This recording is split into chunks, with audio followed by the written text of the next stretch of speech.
At that time Herod the tetrarch heard of the fame of Jesus, and said unto his servants, This is John the Baptist.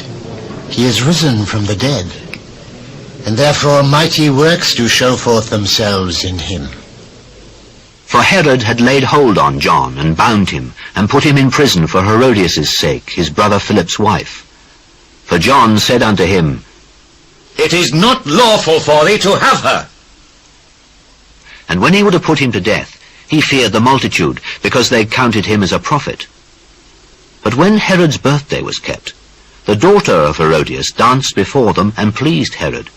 Whereupon he promised with an oath to give her whatsoever she would ask.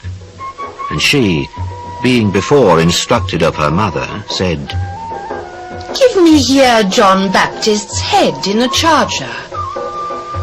And the king was sorry. Nevertheless, for the oath's sake, and them which sat with him at meat, he commanded it to be given her. And he sent and beheaded John in the prison. And his head was brought in a charger and given to the damsel, and she brought it to her mother.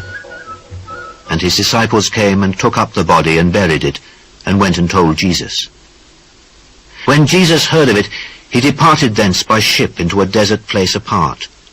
And when the people had heard thereof, they followed him on foot out of the cities. And Jesus went forth and saw a great multitude, and was moved with compassion toward them, and he healed their sick. And when it was evening, his disciples came to him, saying, This is a desert place, and the time is now past. Send the multitude away, that they may go into the villages and buy themselves victuals. They need not depart. Give ye them to eat. We have here but 5 loaves and 2 fishes. Bring them hither to me. And he commanded the multitude to sit down on the grass, and took the 5 loaves and the 2 fishes, and looking up to heaven, he blessed and brake, and gave the loaves to his disciples, and the disciples to the multitude. And they did all eat, and were filled. And they took up of the fragments that remained 12 baskets full. And they that had eaten were about 5,000 men, beside women and children. And straightway Jesus constrained his disciples to get into a ship, and to go before him unto the other side, while he sent the multitudes away. And when he had sent the multitudes away, he went up into a mountain apart to pray. And when the evening was come, he was there alone. But the ship was now in the midst of the sea, tossed with waves, for the wind was contrary.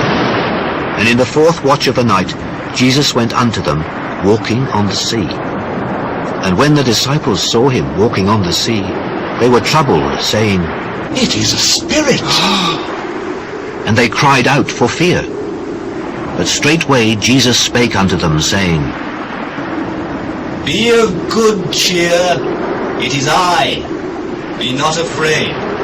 Lord, if it be thou, bid me come unto thee on the water. Come. And when Peter was come down out of the ship, he walked on the water to go to Jesus. But when he saw the wind boisterous, he was afraid, and beginning to sink, he cried, saying, Lord, save me!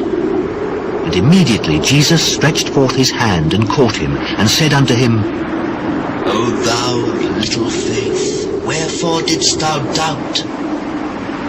And when they were come into the ship, the wind ceased. Then they that were in the ship came and worshipped him, saying, Of a truth, thou art the Son of God. And when they were gone over, they came into the land of Gennesaret. And when the men of that place had knowledge of him, they sent out into all that country round about, and brought unto him all that were diseased, and besought him that they might only touch the hem of his garment. And as many as touched were made perfectly whole.